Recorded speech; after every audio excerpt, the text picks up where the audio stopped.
This is Josh on the Morning Clouds. You're listening to Literati Records podcast.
Welcome to episode 4 of the Literati Records podcast. I am your faithful servant Marcus. Thank you for listening to the show and supporting independent music.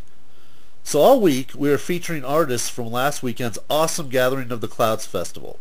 And in case you missed Monday's interview with the Black Rider, you can cruise on over to www.literatirecords.com and check it out.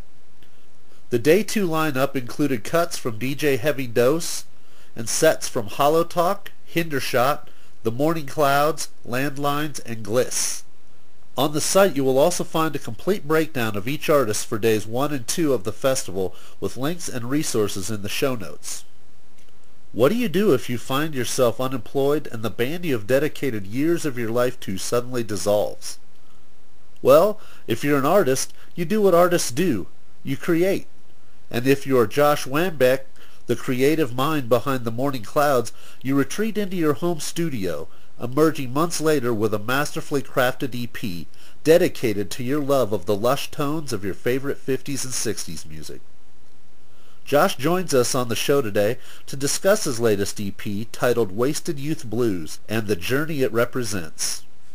We opened the show with the track A Walk Home, which is similar in feel to some early My Morning Jacket reverb-laden treasures. I couldn't decide which track to close the show with, so I chose two.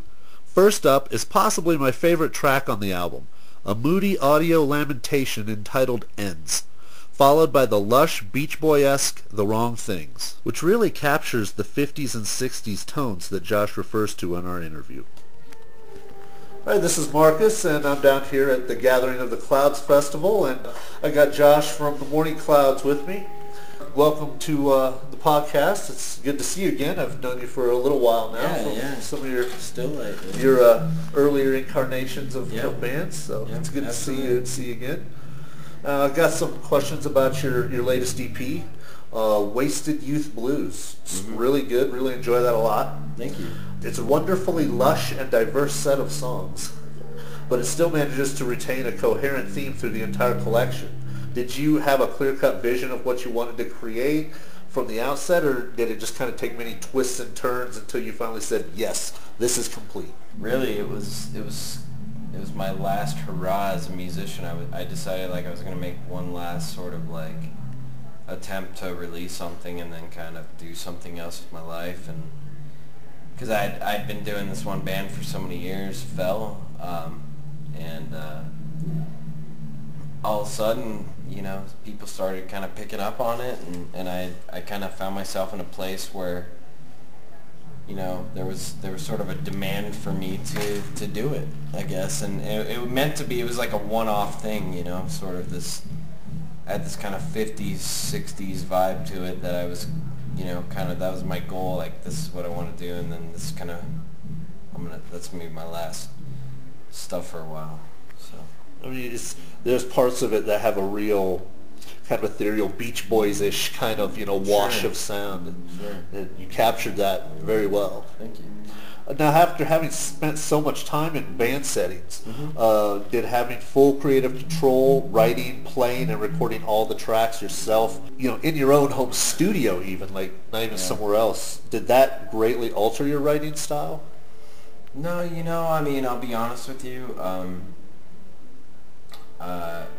I was at a job, and it was ending, and I was gonna get laid off, so I had, you know, some unemployment coming. So I decided, like, you know, I better do something with my time, you know, being unemployed before I actually have a job again. And I started writing the song "A Walk Home."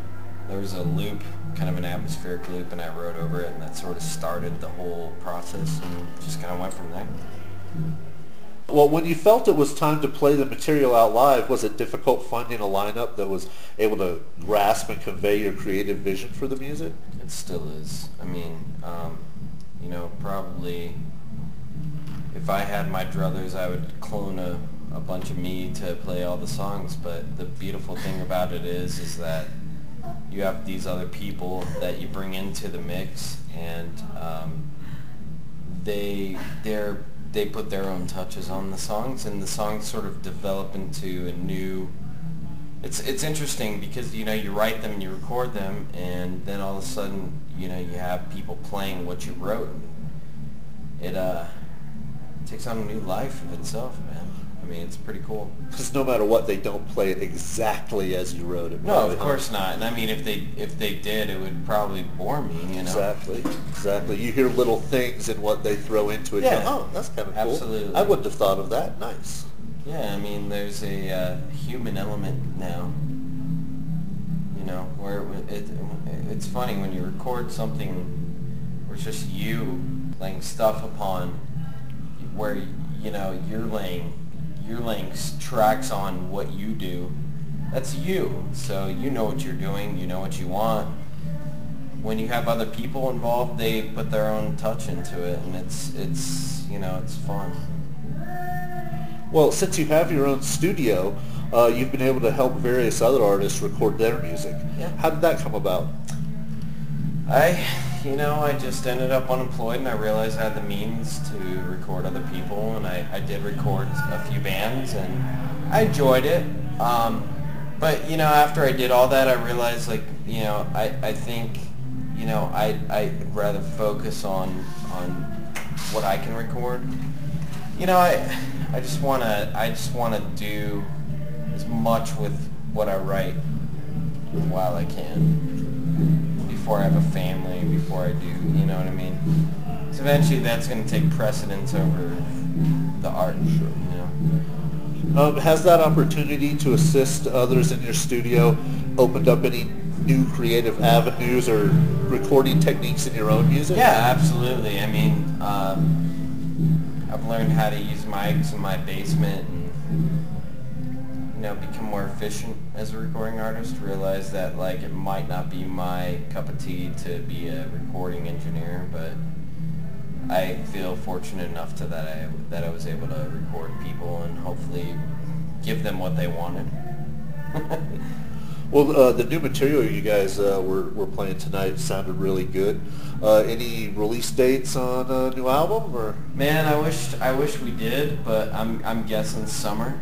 Summer? I'm not sure. We just had it mastered, so that's up to. We're on Lefsa Records, so it's great up to, label. It's great label. It's up to them. So at this point, we're literally at their hands, and I've done what I can do. Exactly.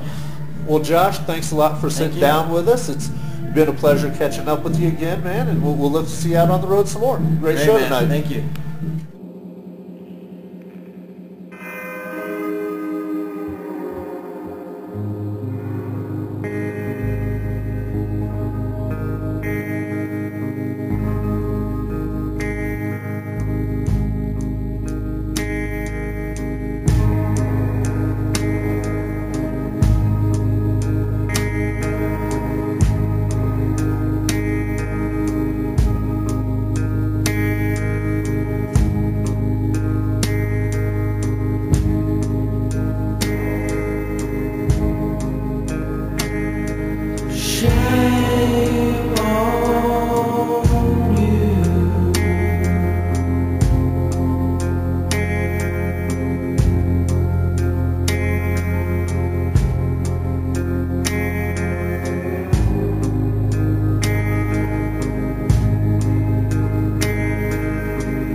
You want to get your music on the show or leave us a message letting us know who you are and where you're listening?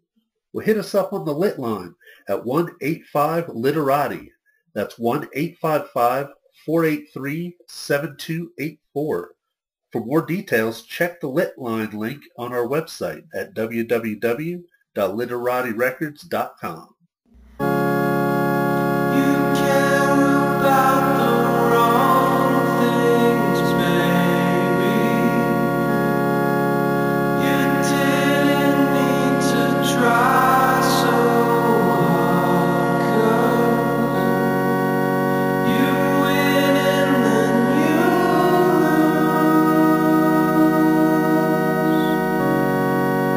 No matter what you choose.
Forget about the wrong things, baby. It doesn't matter what you do. The promises you made are the same ones that you break.